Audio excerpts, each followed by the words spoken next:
Shalom à tous, Baruch Hashem. On a le droit de reprendre ensemble les Sefer Etz Hadaat.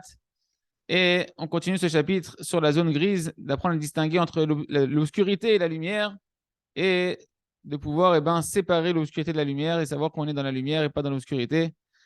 Et ben, il y a cette notion de la séparation entre le bien et le mal, de sortir de cette zone grise.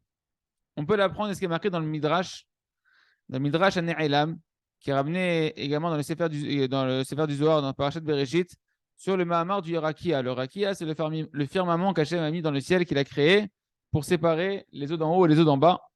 Et Rabbi Yehuda, il nous dit que tout ce que Kadosh Baruch Hu a fait, il ne l'a pas fait pour rien. Dans le Midrash, il nous dit qu'il ne l'a pas fait pour rien. Et vu que Kadosh Baruch Hu, il a vu que c'était dévoilé devant lui, il voyait devant lui des choses claires, que les eaux qui sortaient des enfers allaient se mélanger avec les autres eaux qui existaient, et donc ça allait endommager les créatures. Qu'est-ce qu'il a fait, Kadosh Baruch Hu? Il a fait un firmament, une barrière, pour séparer les eaux mauvaises qui sortent des enfers des autres eaux qui sont les eaux qu'on a besoin pour la vie de tous les jours. Zéchekatou, c'est ça qui est marqué dans le Midrash, dit ce qui est marqué dans le verset de la création du monde. Vahim avdil ben maim les maim, que Dieu, quand il a créé le firmament, il a fait une séparation entre les eaux et les eaux, entre les deux eaux.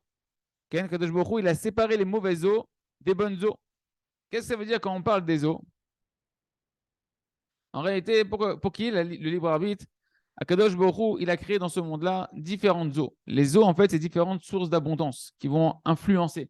D'accord? On a besoin de se vitaliser par de l'eau. L'eau, c'est la vie. Et l'eau, elle va nourrir. Et donc, c'est une abondance, un shefa, une influence divine, spirituelle qui vient dans le monde. Et pour le libre arbitre, il va y avoir les bonnes eaux, d'accord, qui sont la Torah et la Tfila. Que les deux ils sont comparés dans la Torah à l'eau, comme c'est marqué dans le prophète Échaïa, heureux soyez-vous qui ensemencez sur l'eau. Et Chachamim dit c'est quoi dans Maseret Avodah Zarah, c'est quoi l'eau? L'eau dans Maseret Avodah Zarah, page 5, c'est marqué il n'y a pas d'eau si ce n'est la Torah. Comme c'est marqué dans le prophète Échaïa, Hoy kol tout celui qui a soif, qu'il aille à l'eau. Et la Gemara dit En maïm et la Torah, l'eau qu'on parle ici, c'est la Torah. Tu te sens que tu es vide à l'intérieur de toi, que tu n'as pas suffisamment de force, pas suffisamment de joie de vivre, etc. Va te ravitailler auprès de la Torah. Et la prière également aussi, elle est appelée de l'eau.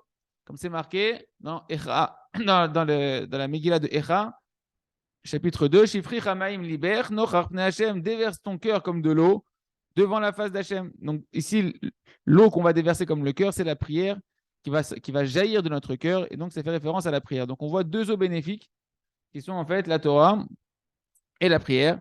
Et il y a les mauvaises eaux, qui sont les eaux d'hérésie, les eaux des sagesses extérieures à la Torah, des mauvais désirs, ce sont des mauvaises influences en réalité, que David Ameller, il les a appelées à Maïm Macédonim, les mauvaises eaux, les eaux tumultueuses, mais les mauvaises eaux, dans Tehillim 124. D'accord? C'est la même famille que les eaux du Maboul. Quand on a parlé de l'époque du Maboul, du déluge, Ken, qui a eu à l'époque de Noach, c'était des eaux véritables. Il y a eu des véritables eaux par rapport à des mauvaises mœurs et des mauvaises choses qui sont passées dans le monde. Mais Rabbi Nachman de Breslev nous a déjà dévoilé une prophétie qu'à la fin des temps, que c'est nos générations à nous, jusqu'à la nuit du Mashiach, il y aura un déluge, non pas un déluge d'eau physique, mais un déluge d'eau spirituelle qui va descendre sur le monde, un déluge d'hérésie et donc de mauvaises mœurs, etc. Ce qu'on vit aujourd'hui, tout le monde le sent, tout le monde le sait. Et Kadosh Baruch Hu, qu'est-ce qu'il a fait donc à la création du monde? Il a séparé, avec ce firmament, il a séparé entre le bien et le mal. C'est cette notion de pouvoir sortir de la zone grise, de savoir qu'est-ce qui est bien et qu'est-ce qui est mal. Faire la différence entre la lumière et l'obscurité, entre les mauvaises eaux, où tu vas t'abreuver, où tu vas aller prendre ton énergie, où tu vas prendre ta vitalité, les bonnes eaux ou les mauvaises eaux, la Torah et la Tfila, c'est là où il faut aller s'abreuver et se séparer des mauvaises sources où on peut aller s'abreuver de mauvaises choses qui sont toutes les influences mauvaises de ce monde-là, l'Internet et tout ce qui comprend, tout ce que ce monde-là veut nous donner à manger, à boire. D'accord? Et pour nous, on doit faire la différence entre la lumière et l'obscurité et on doit faire comme Akadosh Baruch Hu. Il y a une mitzvah de Ve'alarta bidrachav. Dans Dvarim Kafret, c'est marqué tu iras dans les chemins, dans ses chemins à lui. De qui on parle d'Akadosh Baruch Hu? On doit être comme Akadosh Baruch Hu. On doit prendre exemple sur Hachem. Si Hachem, dès le début de la création du monde, il a fait cette séparation entre les mauvaises eaux et les bonnes eaux, c'est pour que nous aussi, on puisse apprendre à séparer, d'accord, et à renforcer, à faire grandir chez nous les bonnes eaux qui vont être la Emouna, qui vont faire grandir ce qui va pouvoir faire pousser notre Emouna. Ken, et nous séparer, mettre des barrières avec des choses qui peuvent nous affaiblir, des eaux qui peuvent nous affaiblir, qui peuvent nous empoisonner, qui peuvent refroidir notre émouna.